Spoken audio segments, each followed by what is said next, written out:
Hey guys, what's going on? So today I wanted to try to go in not super in depth into all the steps, but kind of give a broad overview of what an owner operator is, uh, the steps to become one, why people use them, and even for people who are not looking to become an owner operator, or you know not for trucking companies either. Even if you're a shipper and you're considering wanting to set something up to use them, it can always help to better understand how these guys operate and what it literally is. Because I think it's one of those things that is much more simple than it appears. And I think if we could just peel back some of the layers of what it literally is, then there will be kind of a lot less fear whether it is jumping into it and giving it a try if you feel like you're capable of doing so, or actually working with them to better your business and potentially reduce cost and increase performance. So I'll kind of just jump right into it here. Okay, so in my little slideshow here, we'll see how this works. So what is an owner operator? Peeling back the layers. So really the first step and kind of the most fundamental step of bringing an owner operator is basically what differentiates an owner operator from, let's say, a company driver, right? So this is like if you're thinking from the perspective of currently I'm a company driver, what differentiates me from being an owner operator, right? So really the first and most important thing is that you are bringing a truck to the table, whether you own the truck, whether you rent the truck or lease the truck. So, owning the truck could be, you go on one of these multiple websites or go around to maybe more local mom and pop, used truck or get a new truck, lots and use a finance company to purchase the truck. Now, if you got some savings, obviously you can, buy it outright, put bigger down payments on it. That's kind of, on you. But with owning the truck, there's different finance options, and plenty of them out there. I'll probably make another video about the best way to finance your truck, also. Then there's other options like renting the truck. So let's say if I were to start over and had no money, I would probably want to, and you wanted to just try something out, you could rent a truck. Probably the best way to go about this would be to, depending on where you're located, to just reach out to really as many places that rent trucks as possible. I would just reach out to, you know, Penske, Ryder, all the big players. But there's also smaller outfits as well that maybe only have, 50 to 500, 600 units. I would try to get creative with that as well. Just know that they exist. And, if you ask enough people and you make the right, impression on them, instill enough confidence in them, then they'll be willing to, rent you the vehicle. Probably the thing they're going to be most concerned about is whether or not you're actually going to maintain the vehicle and pay them, right? So you have to instill confidence that you're going to be able to pay them and that you're not going to, return the truck with a ton of damage. So, we lease out some trucks and rent out some trucks, and the primary thing that would be a negative thing that happens is that the person is unable. This doesn't happen as much now. It happened before, but the person is unable to pay their bills, and they then return the truck. They ghost us, and the truck's like needs like $5,000, $7,000 worth of damage. So from the perspective of the person, renting the truck, you want to make sure that you instill confidence in the right way, right? And then there's leasing the truck, right? So the owner operator may be leasing the truck. So this will be basically, you know, either a rental agreement essentially with, contractual terms of how long you're going to have it and potential purchasing rights at the end of the agreement. So, agreement to agreement. But this is also something you could do, again, like calling a bunch of different places to, see who's going to be the one willing to give you that option, because they don't want to, because it's a lot of times, they're left with the bag when it's returned and it's in bad condition and you don't pay the bill, something along those lines. You just want to, that's the fear that goes into the heads of the people who are trying to give you the truck. Obviously they want business, they want to make money, but they don't want to lose a ton and have low confidence in the person trying to rent the truck. You might think from your perspective like, oh, I'm here, I'm like, paying this company. Why won't they take my money? Because they've been burned. They've been burned before. So you want to instill as much confidence as possible. Almost think of it like doing sales to make someone want to decide to help you out, right? So no entitlement in terms of renting the truck because these guys do get burned for sure. Okay. So, and then with the lease too. So there's a lot of guys who will do like lease to purchase, right? So this is agreement typically done with companies or with certain finance companies, which I can talk about in a different video, where the agreement is structured as you're technically leasing the truck, let's say for like $3,000 a month for 36 months. And at the end of the term, you buy the truck for $1, right? So that is another option. So it's like the $1 at the end is considered like a balloon payment of, basically finishing off the loan. So that is another option, but it's one of these things again, and I'll make a more in-depth video about, basically how to obtain a truck given multiple circumstances. But those are, if you're dealing with an owner operator, those would be the ways that they would potentially own their truck or control the vehicle. So next, once we have our vehicle, we need to understand the operating authority. So basically, anyone in trucking knows this. The operating authority is your motor carrier authority. And once you have one, you are assigned a motor carrier number, right? So you have your MC number. Now, in order to, let's say you wanted to obtain your own MC number, this is something where you have to have a couple things in place. So you can create your motor carrier number, but in order to have it active, authorized per se, you need to have, the right insurances in place. This is, an owner operator would be authorized for, their authority would be authorized as a carrier, authorized for hire carrying of property, essentially. So you can kind of see that, like, I wonder if I could, let me escape out of this, I'll show you. So I go to like safer. So like, yeah, this is my one company here, Base Carriers. So you could see, what's it called? So you can see, we're authorized for property. That's because, we got insurance in place and everything. You see like our MC number. So as an owner operator, you have to be authorized for hauling. Every single person is going to check this, and if you try to haul something without it, it's very bad. So don't try to get around this. You won't get around it. You're going to try to work with any broker. They're going to check this immediately. It's going to be the only. You're going to call them about a load. You're going to call a broker, and they're going to be, before they ask you your name. They're not even asking you the name of the company. They're going to ask you your motor carrier number because they just want to make sure that you are real, right? Because the brokers deal with scams all the time, double brokers, quadruple brokers. So they're in the interest of protecting the safety and integrity of their customers' product.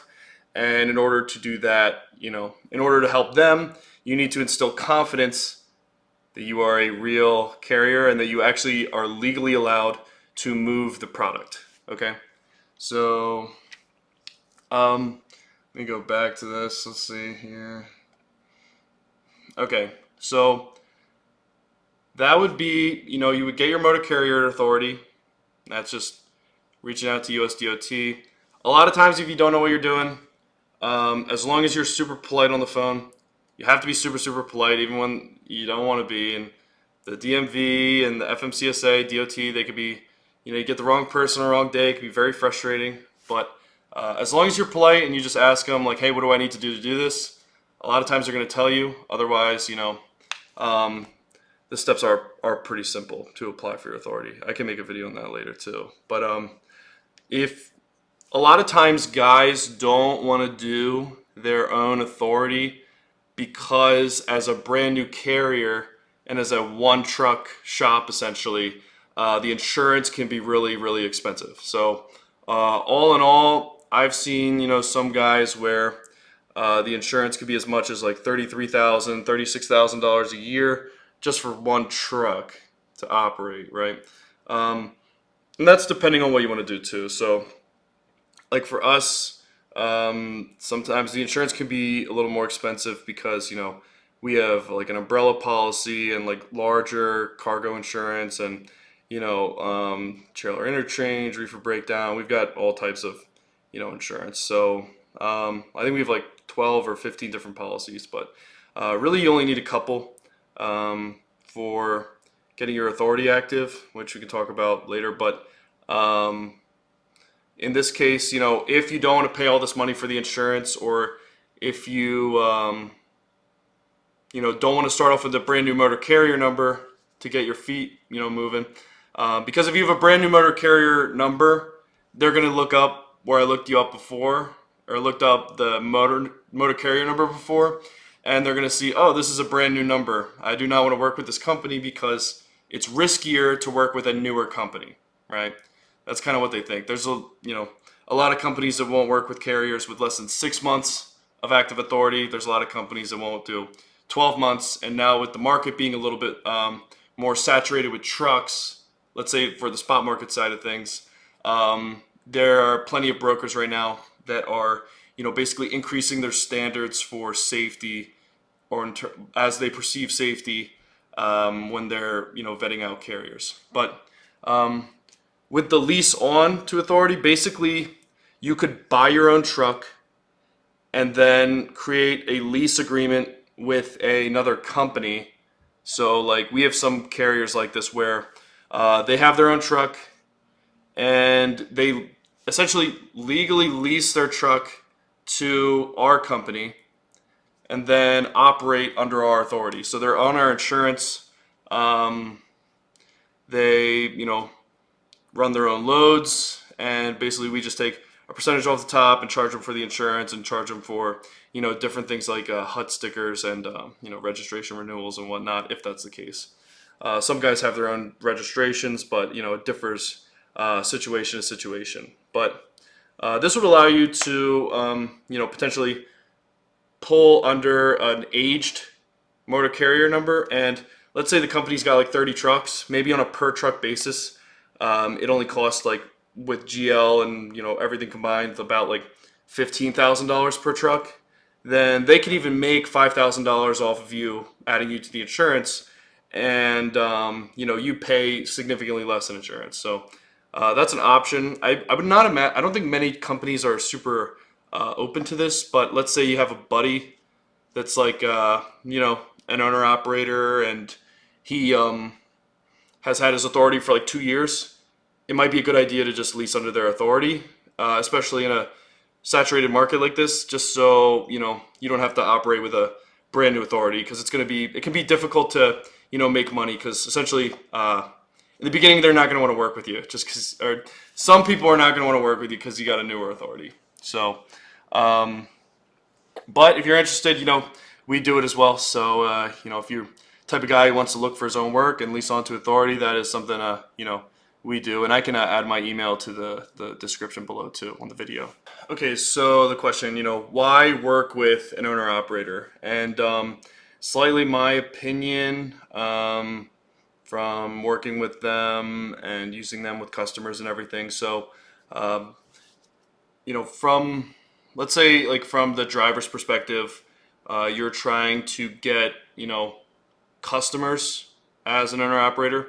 So there are places that would rather work with owner operators than larger carriers, right? So kind of I don't know how detailed to get into this. So I guess like it's kind of like a growing economies of scale and like diminishing economies of scale, right? So there comes a point where like in fueling, for instance, like when we were doing the fueling company, selling, we were selling about 2 million gallons of fuel per month mobily. There was a point where obviously we did not want to rely on one supplier for the fuel, because they understand when you're there, they're your only supplier, and they essentially own you. So if it's in the shipper's best interest to gain leverage through using multiple carriers, brokers, to break up their basically reliance on one party, right? So if they can have, let's say you got 50 loads a day and you got one broker doing five, another broker doing five, another carrier doing 10, another carrier doing 10, some owner operators doing like 10, 5, 8 per day.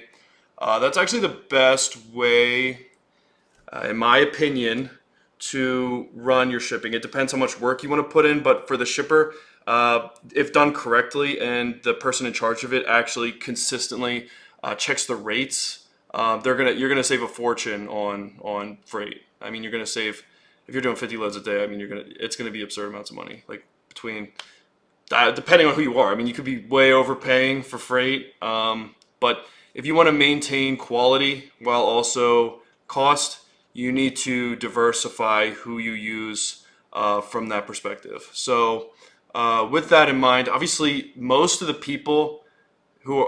shippers are dealing with, you know, 20, 30, 40, 50 cold calls per day. Seems to be pretty normal from brokers and trucking companies because obviously getting a customer is a big deal and there's not a ton. So um, they're a hot commodity. Shippers are like the hottest girl in the room. Everyone wants to talk to them. And you got to come in with that kind of empathy as well. Because if you're just calling them on the phone and could you give me some loads? Like, they're not going to want to do that, especially when the market is saturated with trucks. So just know that, like, in the point of working with an owner operator is, I guess if you're looking for something different than one of the mega carriers, would be just the reliability, right? So you're talking about, an individual. Let's say you're an owner operator, right? So you got bills to pay. You got to pay your insurance. You got to pay your truck. You got to pay your fuel. You got to pay. And, for us at one point, our fixed cost almost got to a point where, if we weren't running our truck, we were losing like $500 to $700 per day. So as a company, it's different because you could have like 55, 60 drivers. But for an owner operator, they cannot lose $500 a day for not running their truck. So it's very much in their vested interest to actually perform on the run. And this is what I found too. From operating the company, it seemed always that, the top 10%, 20%, 30% of time of drivers would be super reliable. And then the bottom tier would be very unreliable. Good people and everything, just, sleeping in, missing runs, breaking trucks, just issues, right? When we started using owner operators, we had far less of these issues because now if the owner operator sleeps in and they miss the run, they don't get paid. So they don't usually miss the run, you know? So, and we were paying our drivers pretty well, and still do. These guys are making between, $80,000 to $120,000 a year. And if you use one of the mega carriers, for instance, then those guys are really only getting paid like right now, like 45, 55 cents per mile.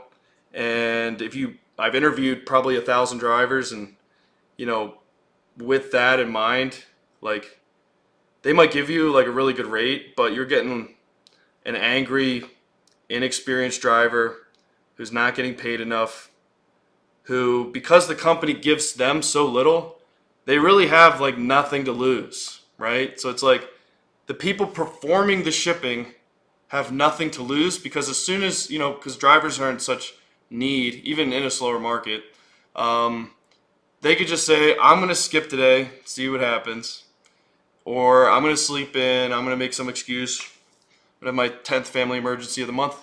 They're just not going to perform as well because the incentive's not there. It's fair, because if they do a bad job and get fired, they'll get another job. But for the owner operator, they don't have those same incentives. They have the truck, they got bills to pay, they got to make it work. It's not really the option of just like screwing off and losing a customer. So it's just been a lot better for us. I mean, even when we were running the fuel company, when we were about like 5 trucks, 6 trucks, that was when we were the best. The service was really good. I'm driving the truck myself with my couple of partners and just made sure it was perfect every single day.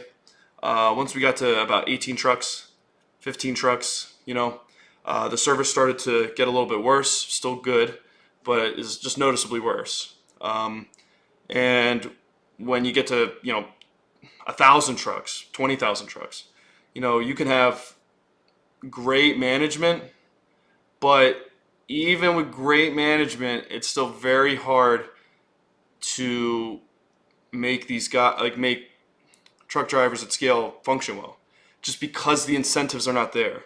It's not to blame the truck driver. The incentives are not there. So that's why, at least like if you're an owner operator and you want to approach a company, like don't say because your other company sucks. Just, make yourself instill confidence, and then when you get the opportunity, don't mess it up. And then if you're a shipper, and let's say you use one large carrier, obviously they're incentivized to make it work for you. But from my perspective, my opinion of doing this, 24 hours a day for the last, 5 years, I think that it would be in the shipper's best interest to break up the amount of carriers they use. And honestly, I think the smaller the company, the better.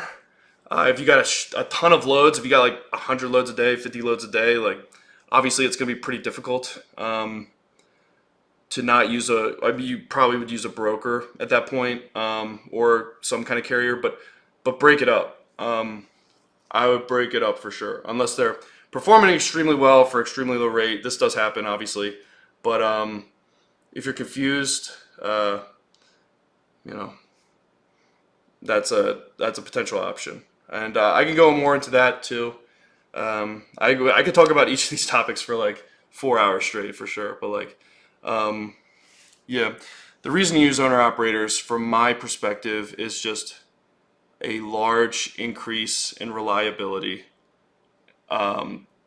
depending on the owner operators you use. Obviously, there's dogs out there too, so if you're an owner operator, don't be a dog.